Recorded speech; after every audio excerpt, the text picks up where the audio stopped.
Babies are wired to learn 700 different languages right from the start. They can learn any language on the planet. They want to practice what they're hearing. So you sing to them, talk to them face to face, and they'll start babbling. Hi, welcome back to How Much Can I Make, the podcast about jobs and careers. I'm your host, Mirav Ozeri. A year ago, when I was dealing with a really stubborn case of tennis elbow, I tried everything. Acupuncture, compression sleeve, physical therapy, you name it. Nothing really worked. It came back again and again. Then my friend Leigh Scott, who is my guest today, and the Feldenkrais practitioner, asked me to turn around, and she pressed on a tiny spot in my upper back, very lightly, and just like that, poof, the pain was gone. I was thrilled. It wasn't the first time a Feldenkrais method helped a persistent pain. It won my neck, my back. So, today Leigh is going to explain what Feldenkrais method is all about and why it can be so powerful, especially for babies. Her book, The Secrets Babies Hold, is out. It's a multimedia book, so if you're a new parent or a new grandparent, I really urge you to take a look at it and check it out. So let's turn to my conversation with Leigh. So first of all, Leigh, thank you so much for being on the show. Thank you for having me. I'm very excited about this. Let's start by telling us, for people who don't know about the Feldenkrais method, what is it? Okay, first of all, it's not Christ, like Christ. It's Christ as in Krais. Moshe Feldenkrais was in Ukraine, and he had injuries later in his life that was pretty debilitating for him. And he figured out how to walk again by watching how babies learn to move. And Whoa! That's how he figured it out, because his wife was a pediatrician and he had access to being able to observe babies. And this was 30 years before the scientific community started observing and scanning babies' brains and learning about how they're moving. He just learned from his own observations and put together this method by going back down to the floor where babies are learning how to roll over, sit up, stand up, and walk. And he developed this method that adults can use to rewire, learn a new way of putting their whole neuromuscular system together. So how did you come into it? How did you start your practice? I started as a body worker. Then I got into parenting work after having 2 children. But I was always oriented towards the somatic, the body, and how it's connected to the mind. And so through my journeys, as I became a parent and started studying parenting programs, it just became clear how those 2 things are one, the body and the brain. And that makes sense. Yeah.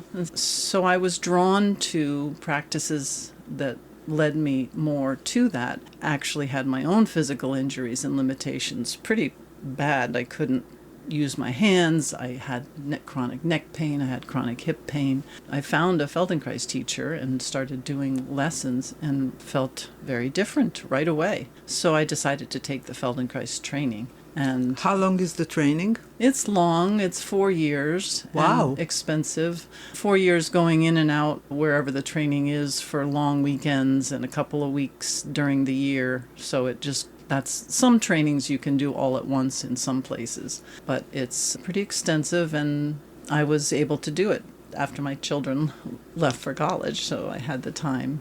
After 6 months in, all my pain was gone. What made you, after 4 years of training, concentrate on babies?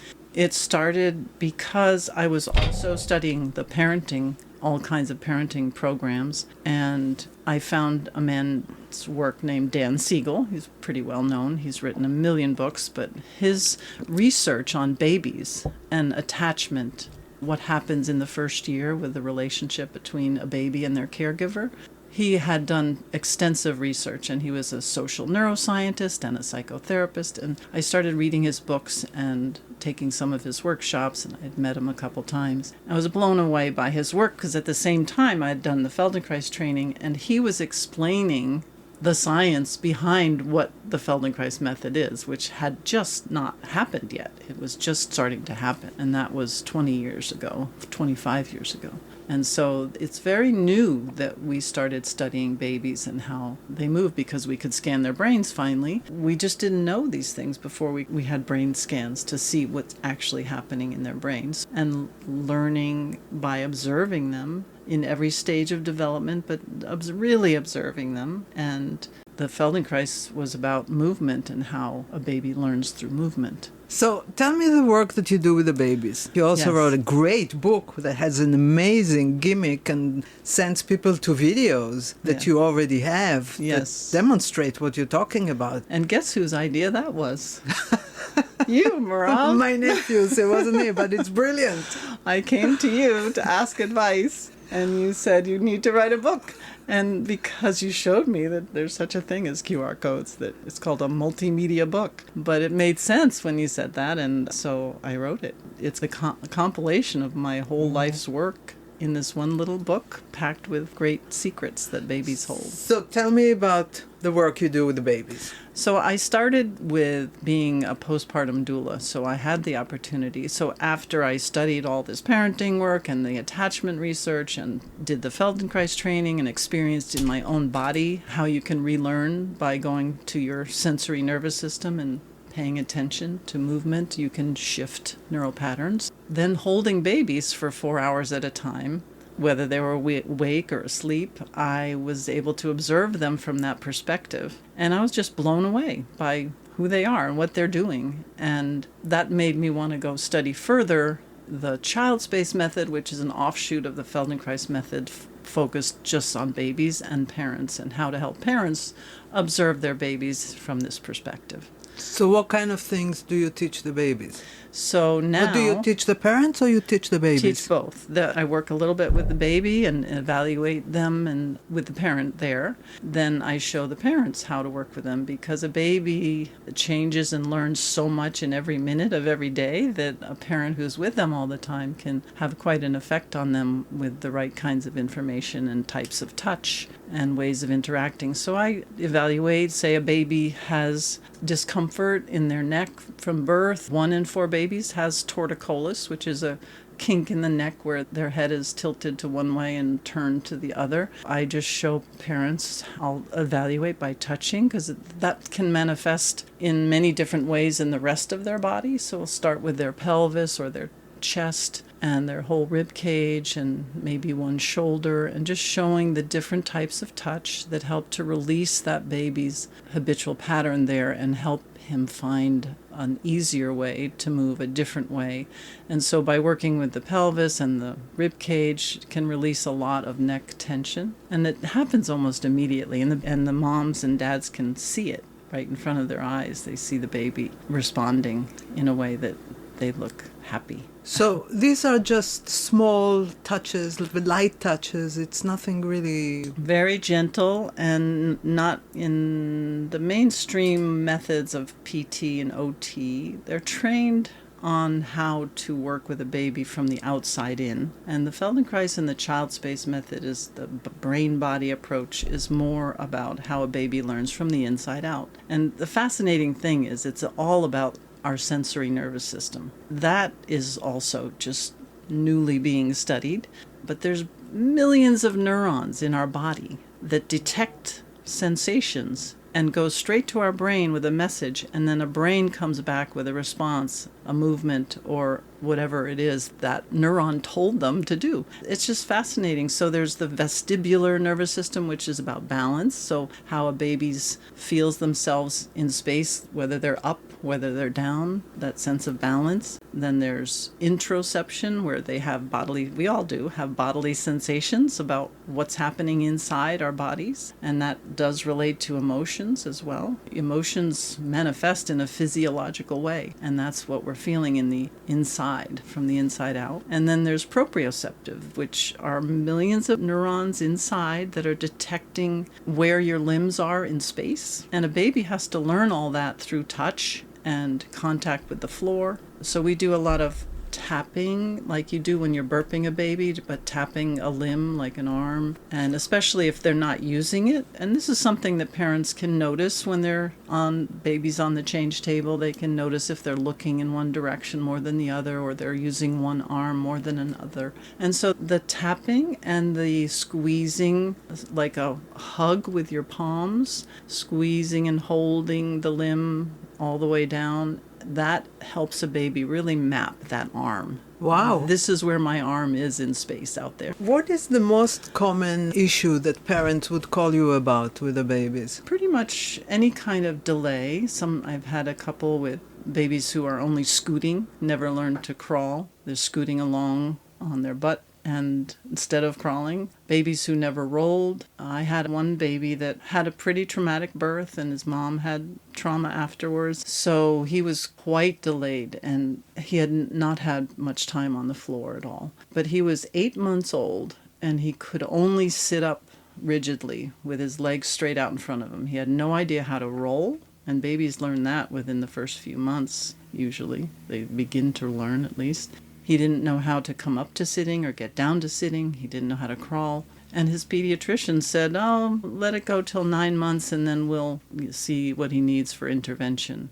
And then that would take another month or so to set that up. So that's 2 months is a lifetime in a baby in that first year of how much a baby needs to move and learn through movement. So I worked with him for 2 times a week for 1 month. By the time he was 9 months, he was rolling, crawling, coming up to sitting, getting down to sitting. And that's how fast it happens. And he was so delighted with himself because movement is not just physical, it's cognitive and emotional. It's all the systems are completely tied in together, but movement is so essential. He was so proud of himself that every session we had, he would just screech. He would be screeching at the top of his lungs, and I'd be singing to him, and he'd stop sometimes to sing a little bit, but he'd just be screeching because he was so excited that he could move and go where he wanted to go. So things like birth trauma, torticollis, any neurological delays, special needs.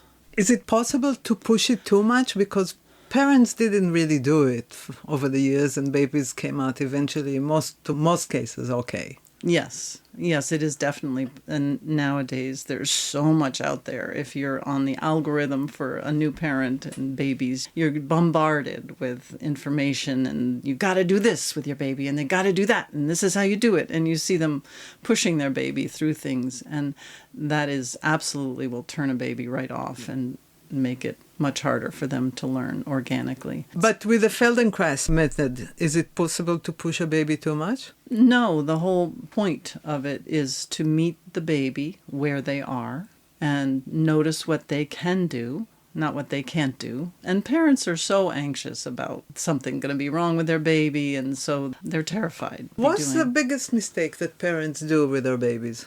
I think, again, it's just like you say, rushing things, like having them sit too early, feeding them too early, having them stand. Babies, when they're just a few months old, they will stand. If you hold them upright, they will make their legs very rigid, and they will stand up, and everybody thinks it's so fun. Look at my baby standing. But it's actually not what they're supposed to be doing at all. It'll set up a rigid pattern in their legs.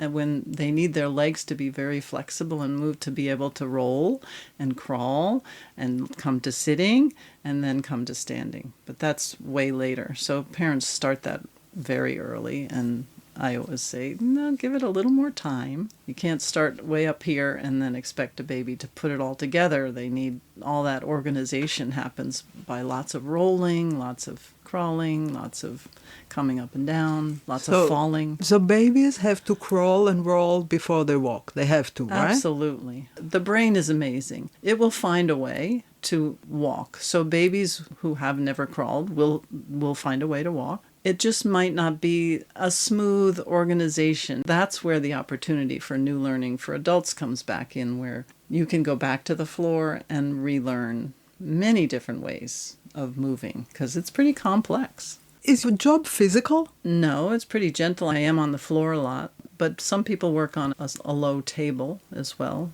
And as a parent, if you can't get on the floor, I always recommend getting some sort of a platform, a raised platform that's more firm than a bed for a baby to practice or for you to be able to join them at that level. So you work with adults also, right? I do, yes. And my work with babies has really informed my work with adults. This is what I want to know. How? Yeah, it brings it into the context of development, which is very helpful. To be able to take an adult and have them lie on a mat on the floor and pretend that they're an infant and that they have no idea how to move. They're on their back. And getting an adult back to that environment is so fascinating to them because they realize how complex things are. First of all, gravity.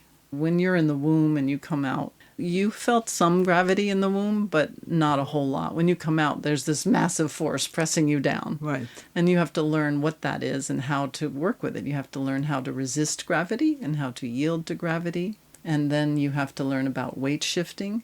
So when you bring an adult to that environment, they're pretty blown away about how complex it is. And they feel right away how relaxing it is to their nervous system to come back to the floor and yield to gravity and then start to feel So adults usually come because of back pain? Because I did a Feldenkrais treatment for back pain and it actually was very helpful. Any kind of pain usually it's pain that motivates an adult to come back because it's hard to do. It's hard to slow down enough to lie down on the floor and pay attention to these subtle things. Right. It's very hard. I think that's the hardest part of my work is that sharing this work, people love it and feel really good right away. They notice a change almost instantly, and then they just don't do it anymore because it's so hard to stop and, come out of your life. And it's like meditation. It's like a mindfulness-based practice through movement. So it takes practice. It takes doing it more than just once to feel. Give me an example of a case that you had with a baby that stays with you that was the most amazing experience for you. That one where the baby had trauma and transformed in 1 month was pretty amazing. The other one was my own grandchild who was born with torticollis because he was a 9.5-pound baby and crunched up in the womb, and he came out with his neck all kinked up. He also had severe colic, so he's screaming pain for months and months. Severe colics? What is colic is digestive pain. Okay. Every baby that's a huge thing for babies. Many babies have just mild digestive pain as their whole gut is trying to figure out what's happening with the microbiomes and how to digest food or even just breast milk or formula. So he had a lot of pain. So he had a lot of crunched up shoulders and neck pain, and he had a hard time nursing. So that's a big thing. People come for me if there's problems with latching and nursing. And that can have to do with tension in their neck or pain they're feeling somewhere in their body. So he had all those things. And I was with him 3 days a week for the first 6 months of his life. And so I would work with when he was in the good mood, never when he was screaming or never in pain. When he was in a good mood, get him on the floor and just do some gentle movements and engaging him with face-to-face communication and sounds and singing. That's a huge way to connect with babies. And people do that, but not so much with how the power of the voice is just phenomenal for an infant. What do you mean? They really respond to your voice. They know your voice from being in the womb. They know whoever was around when they were in the womb. It's incredibly soothing, the sound of your voice, and especially if you're singing. And it's also good for the parent because it relaxes them when they sing. I encourage that a lot because you'll see a baby light up right away. If they're fussy and you start singing, they'll calm right down. Wow. It's very powerful. Not always, but most of the time. And just talking to them. And face-to-face communication where you're only about a foot away from their face because they really can see your face there, and they are wired to observe your mouth as you talk or sing. And they learn language through rhythm and cadence, even more than hearing the words spoken. The rhythm and the cadence goes right into their brain a lot quicker. So singing as they watch your mouth is very fast learning for language, very helpful for language. Wow, I didn't know language. that. Interesting. Yeah, and you'll see them. They'll start babbling. They'll start talking back. Because babies are wired to learn 700 different languages right from the start. Wow.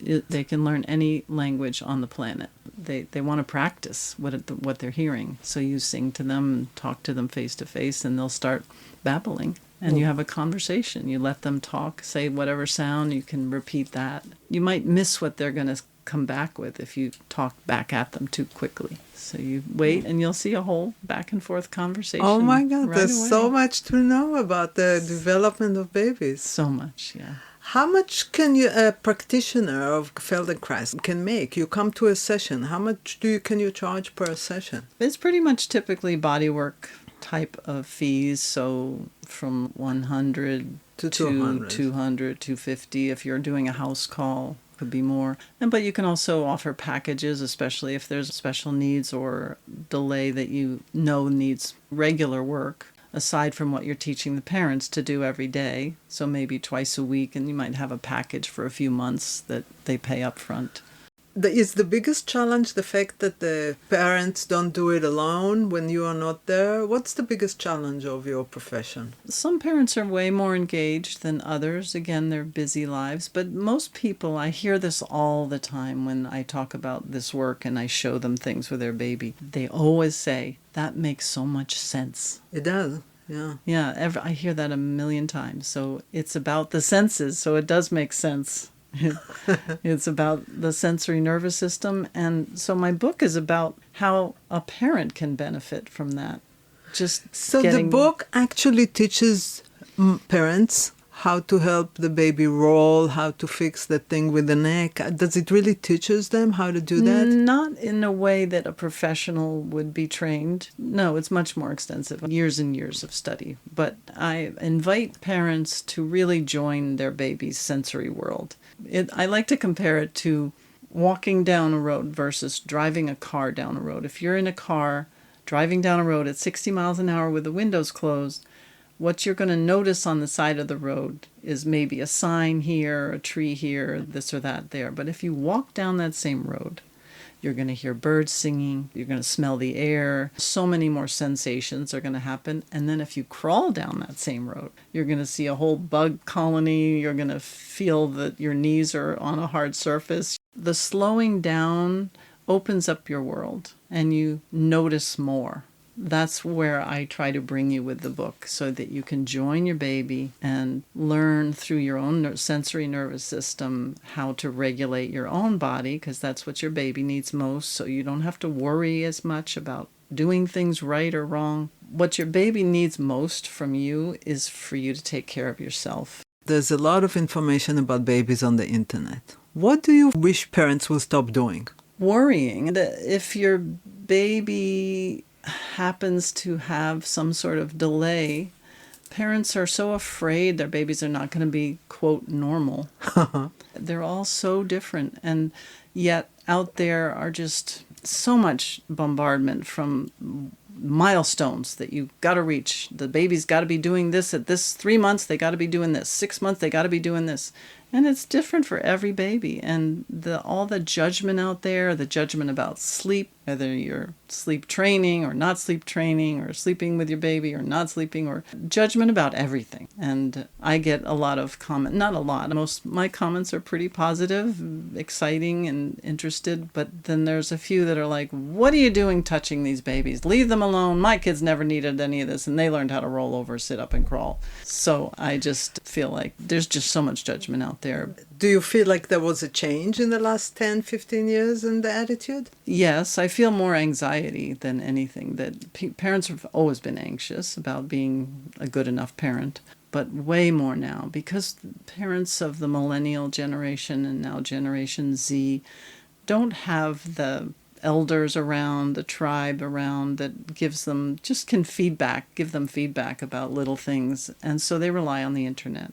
And that brings more anxiety, because you'll see one thing on one page and then the opposite on the next page. And so they don't know what to do. They don't have that person in their life or that community. So I highly recommend making your own tribe, really building that community that you can So from the book, which is coming out today, I think, yes, what would you hope parents would come out believing or learning, or the one thing that really is important for you for parents to get the idea?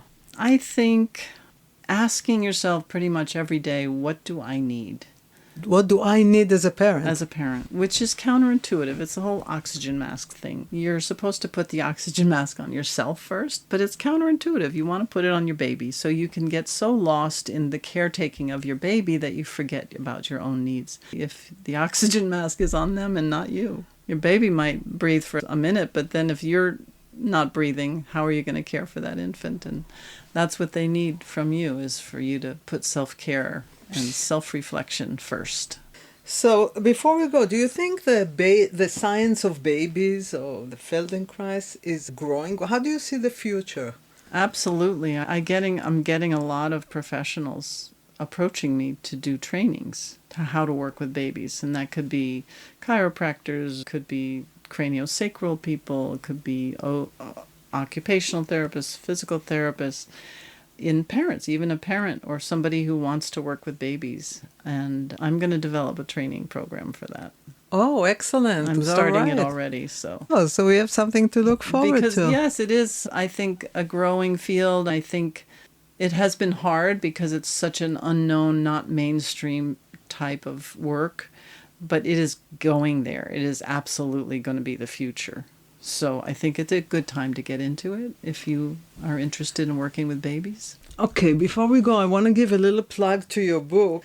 It's called The Secret Babies Hold. Like we said, it has a lot of QR codes, so everything Leigh talks about, you can actually see in a video and follow it if you need. And I wish you a lot of luck. Thank you so much. I'm very excited about it. And thanks for coming on the show. It's been great. That's it for today. Thanks for listening. If you're interested in more shows about the healthcare industry, head over to howmuchcanimake.info and explore our healthcare jobs category. And we'll meet again next week.